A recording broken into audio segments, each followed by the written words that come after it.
আসসালামু আলাইকুম। যারা এই পুকুরের রেনু চাষের ভিডিও আপডেট চাইছিলেন তাদেরকে আজকে দেখাবো যে আমাদের রেনুগুলো কি অবস্থায় আছে। তো আজকে দেখেন পাশেরটা আর কি বেকু দিয়ে খোদানো হচ্ছে।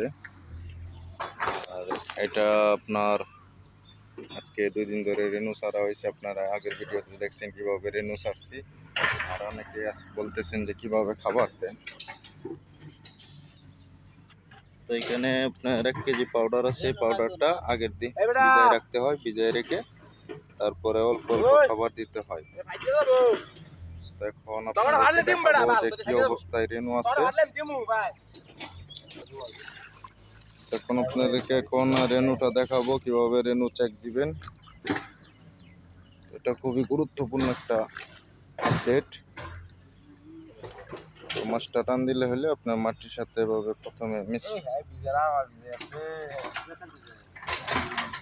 এভাবে মিশাইয়া, মাটির সাথে মিশাইয়া তারপরে উল্টা দিকে টান দিবে।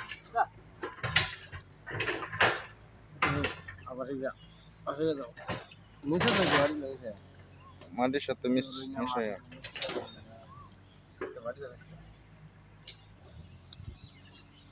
তো দেখলেন অল্প জায়গা টান দেওয়া হলো, মানে খুব অল্প একটা জায়গা টান দিছি। হয়তো অনেকে মনে করেন যে মাছ উঠবে না, রেনু মাছ।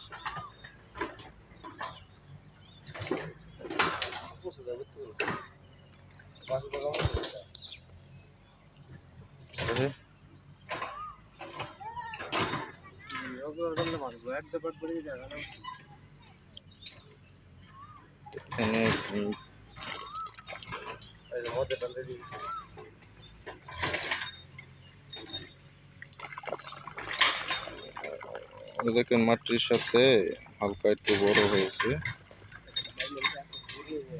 একটু খেয়াল করে দেখেন। ওই যে দেখেন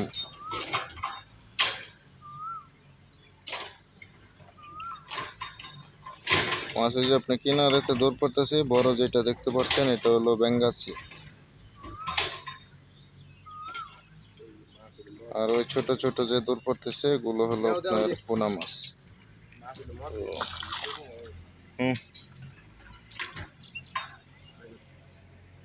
এখানে মাঝখানে টান দেওয়া হলো, এখান থেকে নিয়ে আসতেছি, দেখাই আপনাদেরকে ভালো করে।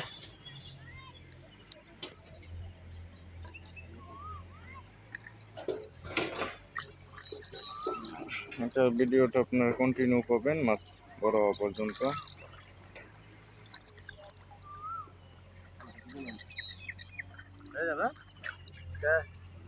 মই দিছুন দেখেন আপনি দেখেন ভিডিও দেখান।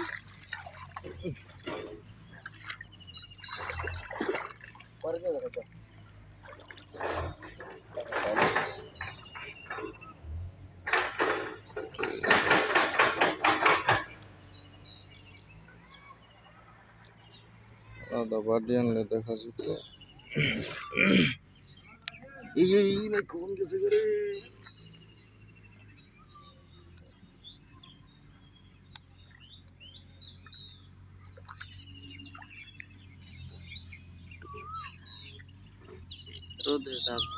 দেখেন মাছগুলো দূর পড়তেছে। আপনারা অনেক মাছ উঠেছে, প্রায় 200-250 মাছ হবে। তো অল্প জায়গা টান দিলে এরকম দেখা যায়। তাহলে আমাদের মাছগুলো এখন ভালোভাবে টেকসই হয়েছে, এখনো শিওর না। তারপরে সপ্তাহখানে গেলে বোঝা যাবে মাছগুলো একটু লালচে কালার। আর যদি আপনি খাবার কম খায় তাহলে লালচে কালারটা দূর হয়ে যাবে। সরি, লালচে কালার হলে আর কি আপনার মাছটা খাবার খাবে বেশি। আর যদি কালো দেখায় তাহলে মাছগুলো খাবার খাচ্ছে না, তখন আপনার অন্য পদক্ষেপ গ্রহণ করতে হবে। আস্তে আস্তে পানি এটা কমান।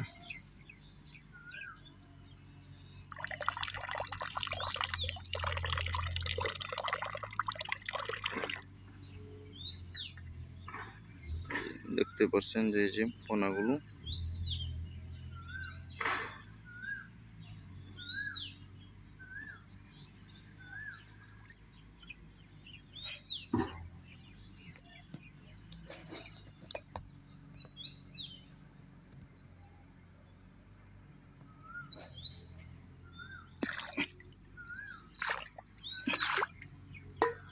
আজকের ভিডিওটি এই পর্যন্ত আপডেট ছিল। সবাই ভালো থাকবেন, সুস্থ থাকবেন। আসসালামু আলাইকুম।